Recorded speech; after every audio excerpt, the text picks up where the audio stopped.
Hi, welcome to Guntur పిల్ల diaries. ఈరోజు మనం అందరికీ ఎంతో ఇష్టమైన టమోటా పప్పు రెసిపీ చేసేద్దామా?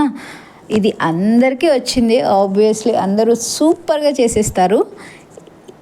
నేను మా ఇంట్లో ఎలా చేస్తారో మాత్రమే చెప్తున్నాను, సరేనా? ఈసారి ఇలా ట్రై చేసి చూడండి. ఇప్పుడు దీనికి కావాల్సిన పదార్థాలు ఏంటో చూసేద్దామా?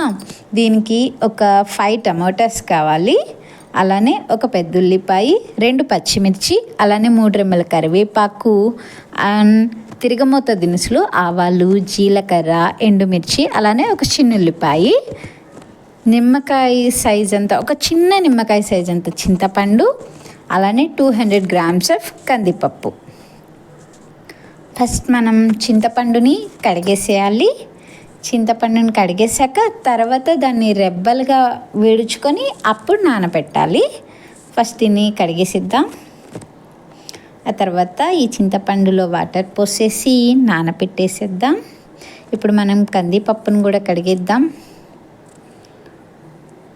వేసేసాం. ఇప్పుడు వాటర్ పోసేసి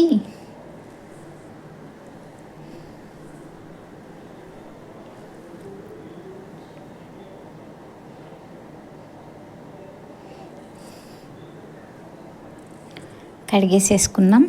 మనం 200 గ్రామ్స్ ఆఫ్ కందిపప్పు తీసుకున్నాం కదండి, దీనికి 1/2 లీటర్ వాటర్ పడతాయి.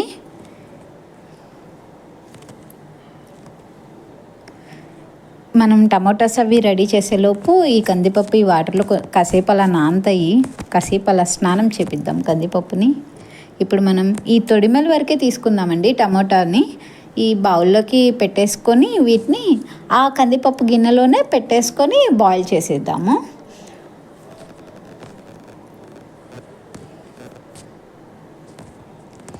మూత పెట్టేసి మనం కుక్కర్ రెడీ చేసుకుందాం.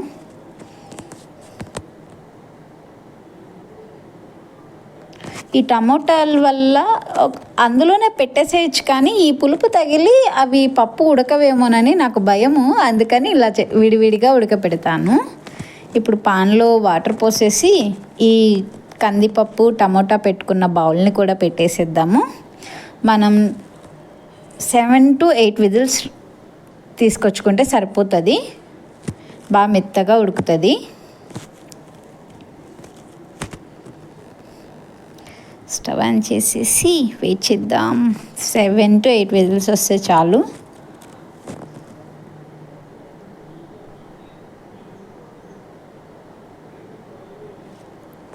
అయిపోయింది, ఆవిరి కూడా వచ్చేసింది. కుక్కర్ లిడ్ ఓపెన్ చేసేసి మన పప్పు, మన మహారాణి టమోటాలు ఎలా ఉడికాయో చూడాలి. ఓకే, బాగానే ఉడికేసాయండి. ఇదిగోండి తోలు ఇలా వచ్చేస్తుంది. ఇలా తోలు తీసుకొని వీటిని స్మాష్ చేసేసుకుంటే సరిపోతుంది. కొంతమంది తోలు కూడా తీసుకోకుండా ఉంచుకుంటారు, అది ఎవరి ఇష్టం వాళ్ళది. మా ఇంట్లో తినరు కాబట్టి ఇలా చిన్నప్పటి నుంచి ఇలానే అలవాటు చేశారు కాబట్టి ఇలా తీసేస్తున్నాము.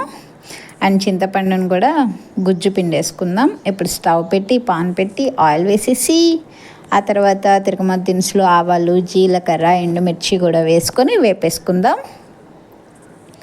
చిన్న ఉల్లిపాయ రెబ్బల్ని బాగా దంచుకొని డించిక్లో అవి కూడా వేసేసుకొని వేపేసుకుందాం.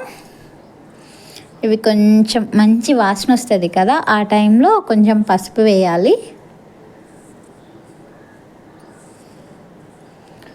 ఇవి కూడా వేగాక పచ్చిమిర్చి చీలికలు వేసుకోవాలి. ఈ టైంలో కొంచెం పచ్చిమిర్చి బాగా వేపుకోవాలి. ఆ తర్వాత మన ఆనియన్స్ బాగా ఇవి పింకిష్ కలర్లో రావాలి ఆనియన్స్. తర్వాత మన కరివేపాకు కూడా వేపేసుకుందాం. ఇదిగోండి, ఇది ఇలా వేపుకున్నాం కదా, ఈ వేపుకోవటం చాలు. ఇప్పుడు మనం స్మాష్ చేసుకున్న టమోటాస్ ఉంటుంది కదా, ఆ గుజ్జు వేసేసుకుందాము.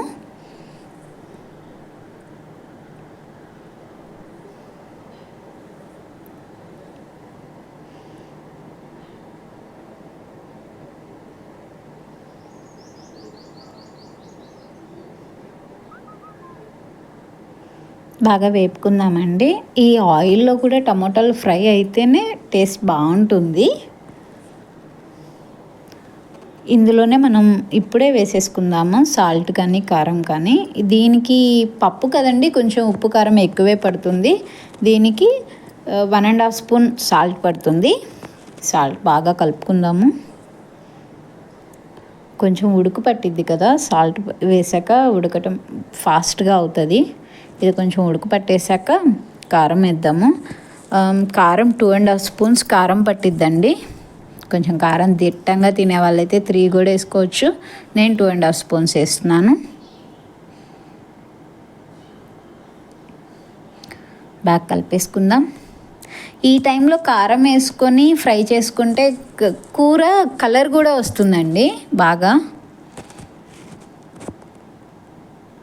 నేనైతే సంబార్ కారం వేసుకుంటున్నాను. బాగా హోటల్ స్టైల్ కానీ లేకపోతే పెళ్ళిళ్ళు ఫంక్షన్లో పెడతారే అలా కావాలి అంటే మనం పచ్చికారం వేసుకోవాలి. అదే ఎండు కారం అంటారు కదా, ఓన్లీ కారమే, దినుసులు అవి వేసుకోకుండా ఆ కారం వేసుకోవాలి. ఓకే, అది అలా ఉడుకు పట్టాక మన చింతపండు పులుసును కూడా పోసేసుకుందాం. ఈ చింతపండు పులుసు పోసుకున్నాక ఇవి చల్లటి వాటర్ కదా చేసుకున్న పులుసు కదండి, కాబట్టి బాగా బాయిల్ అవ్వాలి, లేకపోతే నిలువ ఉండదు పప్పు. బాగా బాయిల్ చేసుకుందాం. ఇలా కుతకుతలాడుతున్నప్పుడు మనం మెదుపుకున్న పప్పు కూడా వేసేసుకుందాం. మొత్తం కలిపేసుకొని బాగా ఉడకబెట్టుకోవాలి. ఈ టైంలో మీడియం ఫ్లేమ్లో పెట్టుకోండి. కొంచెం అంటే వాటరీగా ఉంది కాబట్టి మీడియం ఫ్లేమ్ పెట్టుకోండి. మూత పెట్టేసుకొని ఉడికిచ్చేసుకుందాం.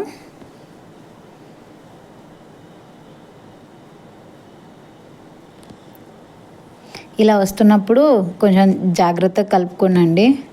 అవి తుక్కులు అలా లేచి మన మీద కూడా పడే ఛాన్సెస్ ఎక్కువ ఉంటాయి. సో జాగ్రత్తగా కలపండి దూరంగా నుంచొని.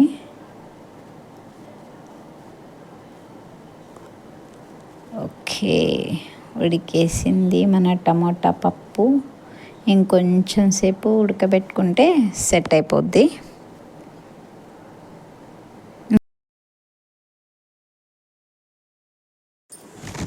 ఇదిగోండి, ఇలా కొంచెం థిక్నెస్ ఫామ్ అవ్వగానే కట్టేస్తే సరిపోతుందండి. ఎందుకంటే ఇది ఆగిపోయినాక కూడా మనం స్టవ్ ఆఫ్ చేసేసాక కూడా గట్టిపడిద్ది కాబట్టి ఈ కన్సిస్టెన్సీలో ఉన్నప్పుడు తీసేసుకుంటే సరిపోతుంది. ఇదిగోండి, మన టేస్టీ టమాటా పప్పు రెడీ అయిపోయింది. ఈసారి ఇలా చేసి చూడండి. Okay, please like, share, subscribe.